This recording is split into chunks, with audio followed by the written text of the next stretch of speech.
I stood on my own porch with my release papers folded in my jacket pocket, staring at the blue door I had painted 3 years ago. The key felt strange in my hand, like I was breaking into someone else's life instead of returning to my own. I had gotten out 2 weeks early because of good behavior and overcrowding. Nobody knew I was coming home today. I had wanted to surprise them. I turned the key and pushed the door open. The house smelled different, sweeter. Like vanilla candles I had never bought. And then I saw them, women's shoes by the wall, expensive sneakers in a size I didn't wear. My stomach dropped before my brain could catch up. I walked deeper into my house like a stranger. Everything looked the same but felt wrong. The couch was in the right place. The coffee table still had that water ring from when I forgot to use a coaster. But there were new things too. A pink throw blanket I had never seen. A purse on the counter, and then I saw it, stuck to my refrigerator with a magnet shaped like a baby bottle, an ultrasound photo, black and white and impossible to misunderstand. My hand shook as I reached for it. The date was from last month. Whoever was pregnant had been living in my house while I counted days on a prison wall. I heard footsteps upstairs, heavy ones, then lighter, quicker ones behind them. My husband appeared at the top of the stairs wearing sweatpants and a t-shirt I had given him for his birthday 2 years ago. When he saw me, his face did something I will never forget.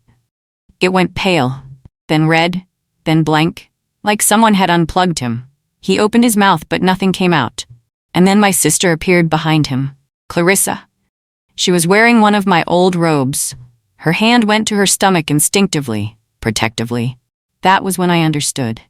The ultrasound wasn't just anyone's, it was hers, and the baby inside her belonged to my husband. Nobody spoke for a long time. We all just stood there, me at the bottom of the stairs, them at the top, frozen like a photograph of the worst moment of my life. Finally, my husband found his voice. "Jessica, you're home early." That was all he said. Not an apology, not an explanation, just a statement of the obvious, like I had walked in on him watching TV instead of living with my sister in our house while carrying his child. Clarissa looked at the floor. I had trusted her with everything when I went away. She was supposed to check on the house, water the plants, make sure nobody broke in. I never imagined she would be the one moving in. I didn't scream. I didn't cry. I didn't throw anything or demand answers. Prison had taught me something important. Silence is power. People fill silence with confessions when you give them space, so I just stared at them until my husband started talking. "We didn't plan this," he said, like that made it better. "It just happened. You were gone and we were both lonely and—" Clarissa cut him off. "Stop talking." Her voice was sharp. She looked at me with something that wasn't quite guilt and wasn't quite defiance. It was fear. She was afraid of what I might do. And that was when I realized something. They had convinced themselves I would be gone longer. Long enough for their lies to become truth. I walked past them without a word and went into my bedroom. The bed was unmade.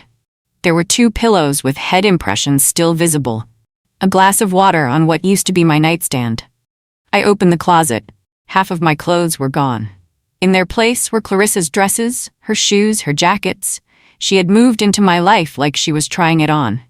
I sat on the edge of the bed and pressed my palms against my knees to stop them from shaking. I had spent 3 years in a place that taught me patience, that taught me to observe before reacting, to think 3 moves ahead. I would not waste that education now. They thought I was broken. I could see it in the way they watched me that first night. My husband made dinner like nothing had changed.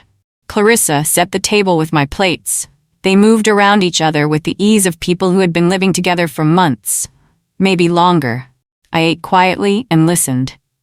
They talked about doctor's appointments, baby names, whether they should repaint the spare room. They talked like I wasn't even there, or like I was a guest who would be leaving soon. That was their mistake. They assumed prison had made me weak, desperate, grateful just to have a roof over my head.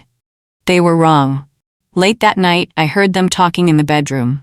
I stood in the hallway with my ear against the door. My husband's voice was low and worried. "We should have told her the truth before she got out." Clarissa's voice was sharper. "And say what? That we're in love? That we're having a baby?" She would have made everything harder. My husband sighed. What do we do now? There was a long pause. Then Clarissa said something that made my blood go cold. We wait. She has nowhere else to go. No money, no job, eventually she'll leave on her own. They were counting on me being too broken to fight back. They had no idea what I was planning. The next morning, I started looking for work.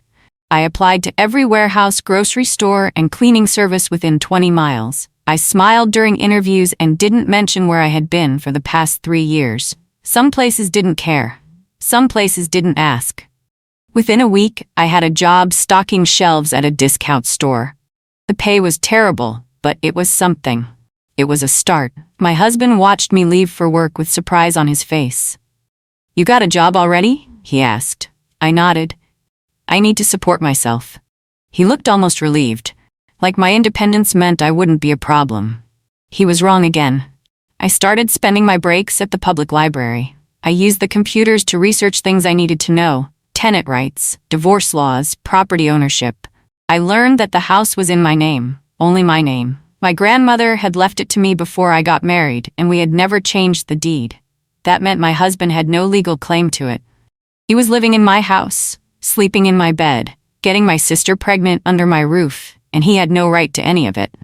I printed out the documents I needed and folded them carefully into my bag. Knowledge is power, and I was collecting power. Clarissa started showing, her stomach rounded under loose shirts and stretchy pants. She walked differently now, one hand always resting on her belly like she was protecting something precious. My husband looked at her the way he used to look at me, with softness, with attention, with love. I watched them together and felt nothing. Prison had burned out the part of me that could be hurt by them. What was left was cold and clear and focused. I had a plan now. I just needed to wait for the right moment, and prison had taught me patience better than anything else in the world. One afternoon, my husband asked me to sign some papers. He said it was about refinancing the house, about getting a better interest rate.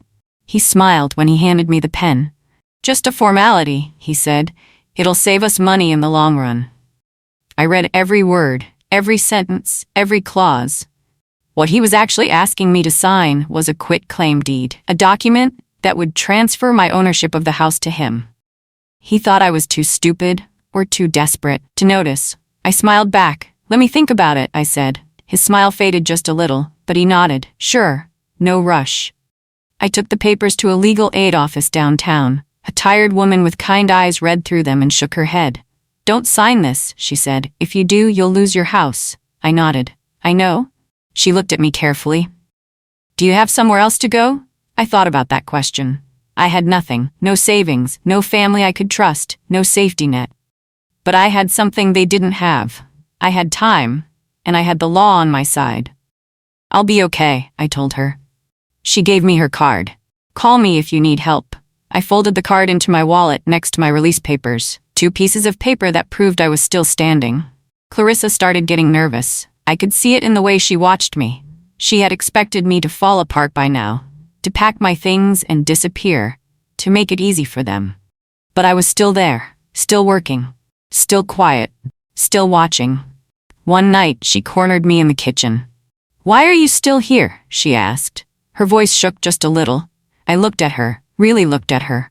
My sister. The person I had trusted more than anyone. "This is my house," I said calmly. "Where else would I go?" Her hand went to her belly again. "You're making this harder than it needs to be." I smiled. "Am I?" I called the legal aid lawyer and asked her to help me file for divorce. She agreed. We filled out the paperwork together in her cramped office. She asked if I wanted to pursue a restraining order. I said no. Not yet. I wanted them to stay comfortable, confident, careless. The divorce papers were filed quietly. My husband would be served at work. He wouldn't see it coming. When the lawyer asked what I wanted from the divorce, I told her the truth. Everything that's mine, nothing that isn't. She nodded like she understood. Maybe she did. Maybe she had seen this before. Women coming home to find their lives stolen. Women who decided to take them back. My husband came home from work pale and shaking. He slammed the divorce papers on the kitchen counter. "What the hell is this?" he shouted. I looked up from my dinner. Exactly what it looks like. Clarissa appeared in the doorway, her belly pressing against her shirt. "Jessica, can we talk about this like adults?" I laughed. Actually laughed. Adults, you moved into my house while I was in prison. You got pregnant with my husband's baby, and now you want to talk like adults? Her face went red.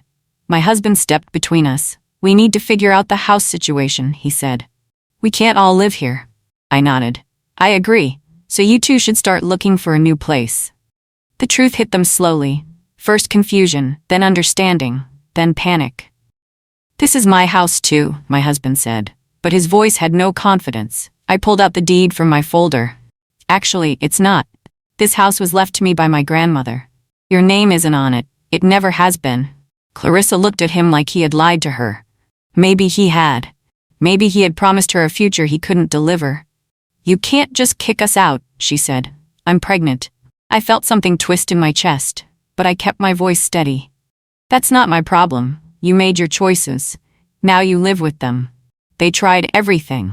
My husband offered to pay rent. Clarissa cried and said she had nowhere to go.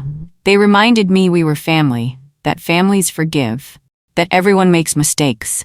But I had learned something in prison. Forgiveness is a gift, not an obligation. And some betrayals don't deserve it. I gave them 30 days to move out. I had the lawyer draft an eviction notice and delivered it myself. My husband stared at it like it was written in a language he didn't understand. Clarissa just cried. I felt nothing. Maybe that made me cold.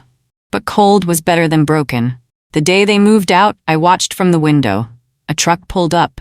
Friends helped them load boxes and furniture. Clarissa moved slowly, one hand on her back, the other on her belly. My husband looked older than I remembered, tired, defeated. Neither of them looked at the house as they drove away.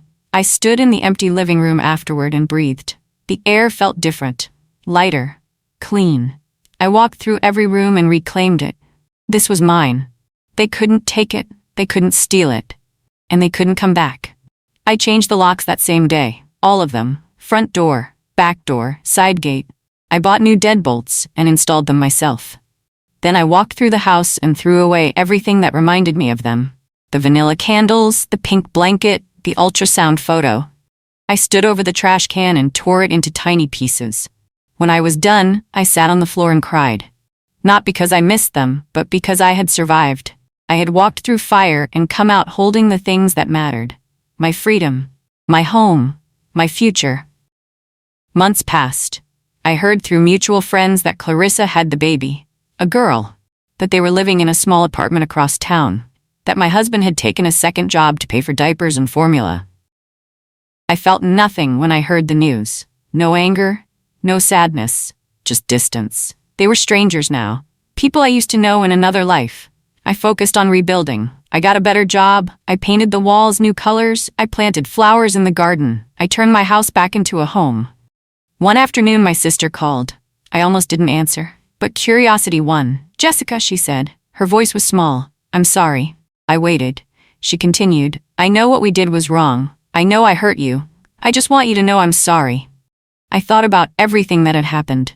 The betrayal, the lies, the way they had tried to erase me. Okay, I said.